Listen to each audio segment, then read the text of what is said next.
Hello everyone. I'm basically going to talk about chatbots from a market research perspective. So I've been working on, I think, chatbots for a year and a half. So I'm just going to go through some examples of what we're doing in the market, and then maybe give a little bit of background to some of the sort of research we did before we even started. So first of all, I thought I'd just go through the company I work with, because it almost gives some sort of context to the sort of problems that we have. And one of the problems is if we're going to do something, it's got to be sort of global and scalable. Kantar is the market research part of WPP. So just to give you some idea of scale, I just learned this myself, to be perfectly honest. I said I sort of needed some slides that talk about the company, so it's mostly surprising to me as well. But we've got 30,000 staff, and we've got offices in almost most countries. In fact, there's probably more offices we've opened recently. And in terms of, I guess, with our technologies, I mean, Kantar started, market research started was just the old days of clipboard. So we started, with clipboard surveys on the side of a street, and then when the online, when the web happened and online happened, basically most of that shifted online. So a few stats and figures coming up. That's probably our last massive sea change. It was like, the floodgates opened and really the whole research industry changed. This just gives you an idea of, it's almost like the trendy sort of stuff that we work on. It's not the bread and butter, and I'll talk about that in a minute.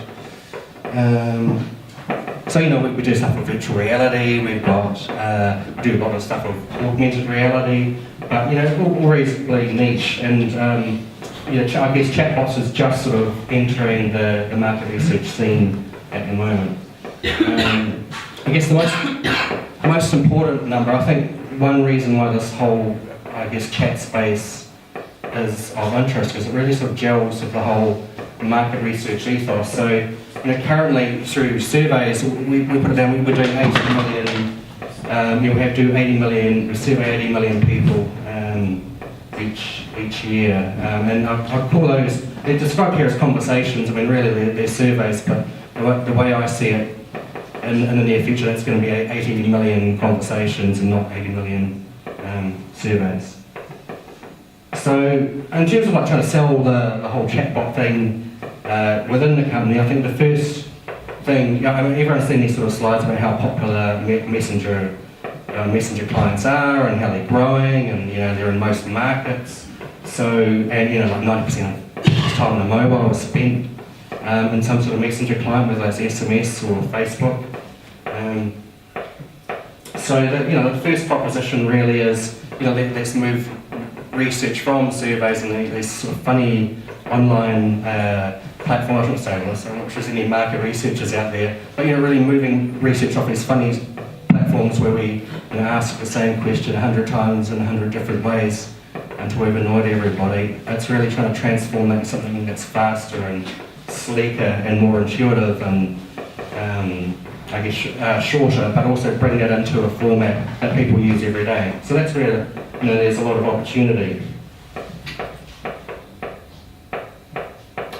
It's that's the opportunity. I think it's the opportunity for brands as well. But that's quite interesting. I just did this as a quick study of what is the current state of play. We've got the technology to have two-way conversations. The AI is coming along. It's not perfect. But what is the reality? And I just did a little test of all the brands and people have been emailing me lately, and just actually did a reply to their message.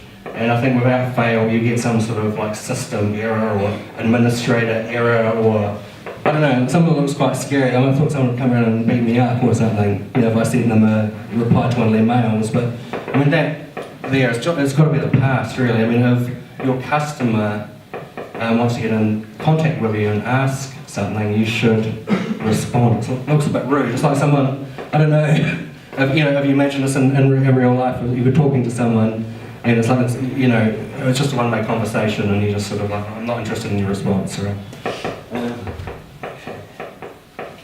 So like where we started is probably like, I don't know, maybe it was a year and a half ago. So this is like before Facebook Messenger opened up, which sort of changed everything in a way, in the Western markets anyway.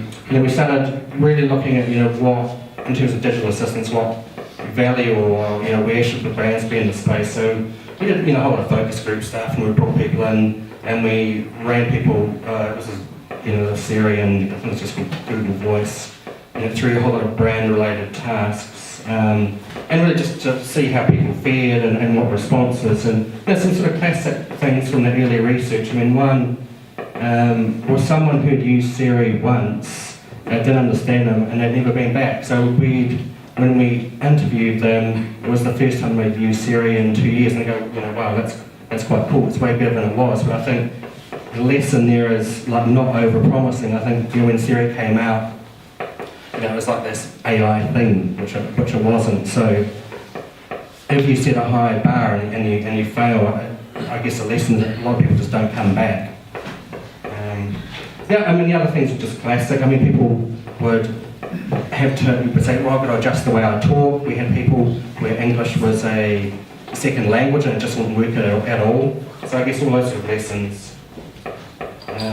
The other thing that we did, because we run these big, they're called behavioural panels, so we have 10,000 people in the US, they've got an app on their phone that records everything they do, so we can sort of analyse the data.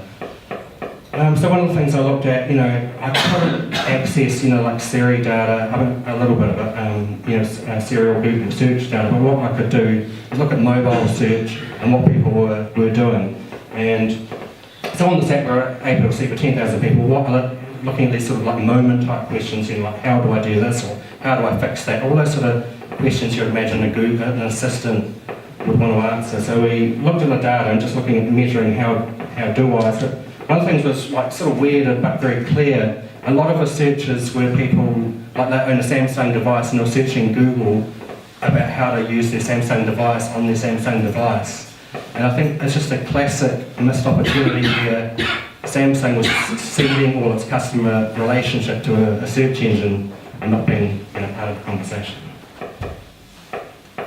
The other thing we did was just looking at patterns, and this is like for people using, this is for Facebook Messenger, and what sort of session lengths are we actually talking about. So, what was it? Like 52% are less, realistically they're about 3 or 4 seconds.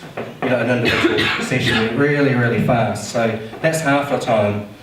I guess the main point from looking at data is that people often don't want really long conversations on Messenger. It's really short, succinct. I want to find out what I want to find out, and really quickly. But you can see that in the data. There is like a caveat to it, which I'll talk about in a minute. So this was just looking at Siri and like Google, really. Like the Samsung example was a classic where they're ceding all their customer relationship to a third party. So I think brands really need to strive to be part of a conversation in their domain. So that was sort of one learning. And these sort of messenger type conversations are very fast and short, they're less than 30 seconds generally, and often less Q&A hunt for snippets. So we did actually manage to pull out some, that Siri data. We could see some of it. We could see where people have been searching for stuff, and what you sort of find that on Siri in the US, most people are sort of searching for sports results and things like that, giving updates on games. And that was like 2 years ago, but it was very dominant, just sort of sports-related sort of stuff.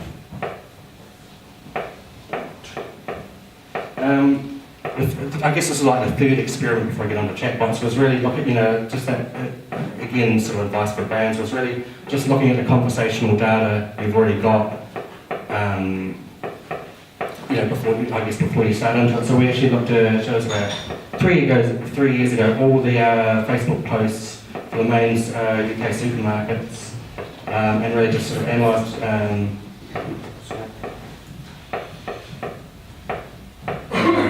what was going on.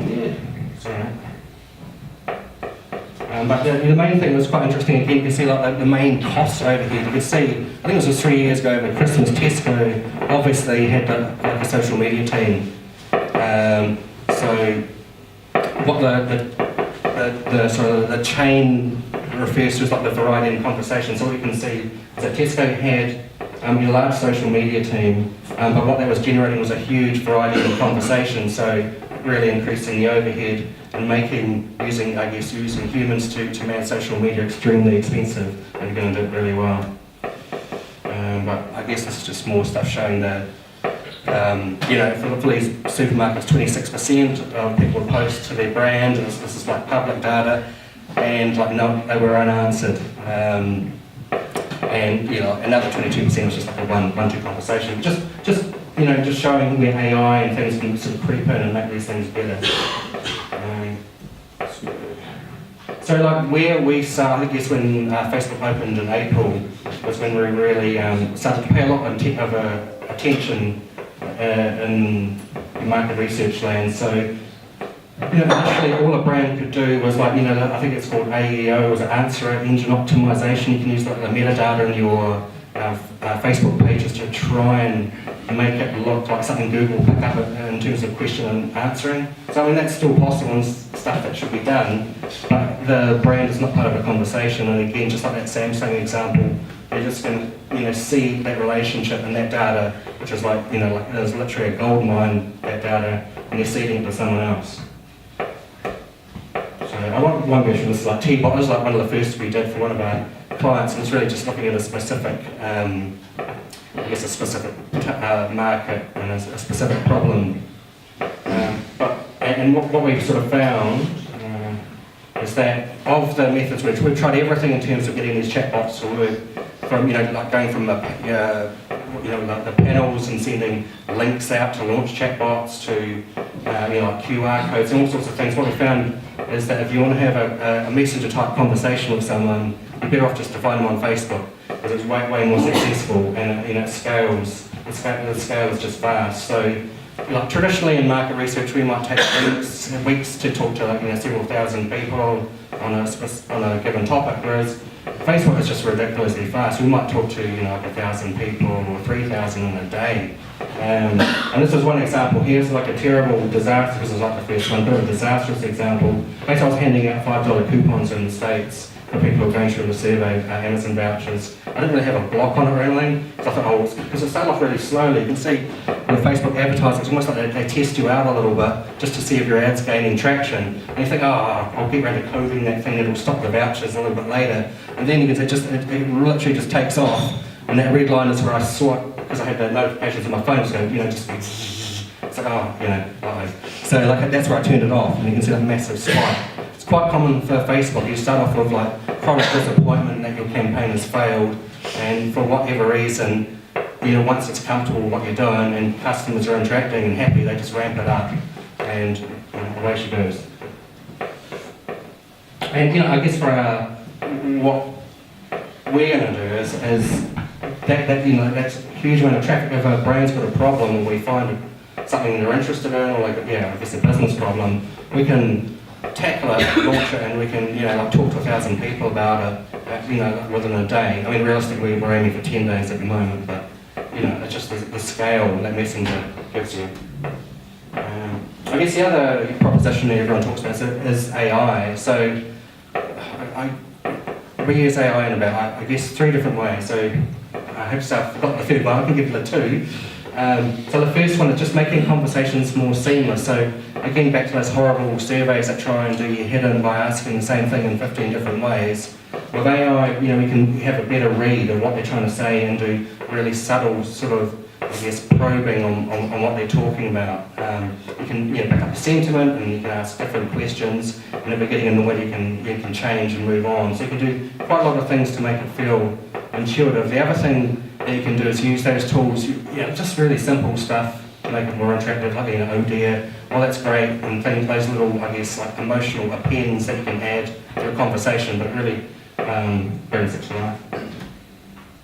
And then the other thing that we do, the boring bit, is analyse the data, and that's where we just reuse the same AI APIs that we've already used to make the conversation compelling, and we reuse it so you can see the data and understand it like immediately, I guess. So whether it's the photos or videos or images or text, we sort of try and analyse and get everything done immediately, because it just makes it very cost effective. I just like this is one example. It's like the first chatbot we did was like a health one. It's just like an example of a conversation. This was sort of done on the fly. We've sort of wound back from trying to do conversations to that depth on the fly, because sometimes they just go completely crazy. This is just an example where we asked them how they're feeling, they had a broken ankle. We sort of like got it right, how do you treat it? I'm wearing a boot, has it been a tough few days? I guess that's all right. And then it's yes, and then it's like, okay, we're finished, see you, bye. And then it's like, you don't feel sorry for me, no empathy. And then we went off onto a huge swearing match after that because the chatbot had offended them. And it's quite interesting, often you'll see these really emotional, personal responses we see during the study. We've had, I think just like Alexa, there's been marriage proposals. We've had some of our chatbots, people are asking for photos, like scenes and stuff. But it's all, but in a way it makes the data feel more real when you see that stuff. I guess, I don't know. We didn't have any photos, maybe next time we'll think about it.